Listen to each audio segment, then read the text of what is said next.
మగాడివైతే చెప్పు, నీ సీటుకు ఎవడెసరు పెడతాడో అని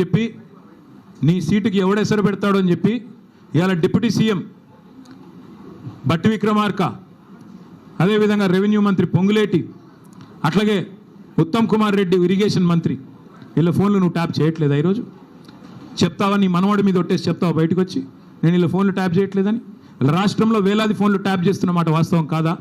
చెప్తావా? లై డిటెక్టర్ ముందు కూర్చొని చెప్తావా? మగాడివైతే రా, బయటకు వచ్చి ఒట్టేసి చెప్పు దమ్ముంటే.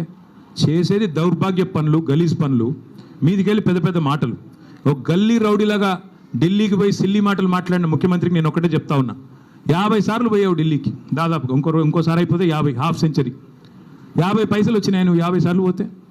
పోవడం చీకట్లో మోడీ కాళ్ళు పట్టుకోవడం, చీకట్లో అమిత్ షా కాళ్ళు పట్టుకోవడం, రాహుల్ గాంధీ ఏమో దేక్తలేడు, నిన్ను అపాయింట్మెంట్ ఇస్తలేడు. ఇక ఈయన నా గురించి మాట్లాడతాడు, నేను చర్చకు రారా అయ్యా, నీ సవాలు నేను స్వీకరిస్తున్నా అంటే పారిపోయాను, మళ్ళీ నన్ను అంటాడు నేను పారిపోయిన పిరికి పందని అంటాడు. పారిపోయి ఢిల్లీలో దాక్కున్నది నువ్వు, నేను కాదు. సొంత ఛాలెంజ్ని కూడా స్వీకరించలేవు నువ్వు. నేను ఇంకొక మాట కూడా అంటా ఉన్నా, నీకు ఎప్పుడు నువ్వు ఎప్పుడు కావాలంటే అక్కడ చర్చకు మేము రెడీ. నీ బాధల్లో ఏంటంటే హామీలు అమలు చేయలేవు, నీ వల్ల కాదు, చర్చించే దమ్ము లేదు. ఒక్కరు ఎక్కడన్నా ఒక ఆడబిడ్డతో మాట్లాడు, నాతో కాదులే పర్లేదు. 2500 రూపాయలు వస్తుందా? 4000 పెన్షన్ వస్తుందా?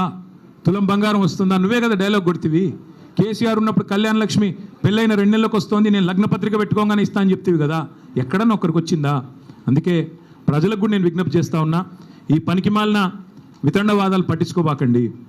అట్లాగే ఇంకొక మాట కూడా నేను చెప్తా ఉన్నా, ఈ దగుల్బాజీలు చేసే లుచ్చా రాజకీయాన్ని కూడా తప్పకుండా తిప్పికొట్టాలి. గాసిప్స్ ద్వారా, చిట్చాట్ల ద్వారా, తంబునేల్స్ ద్వారా చేసే వికృత రాజకీయం, నికృష్ట రాజకీయాన్ని తప్పకుండా నిలదీయాలి, నిగ్గదీయాలి.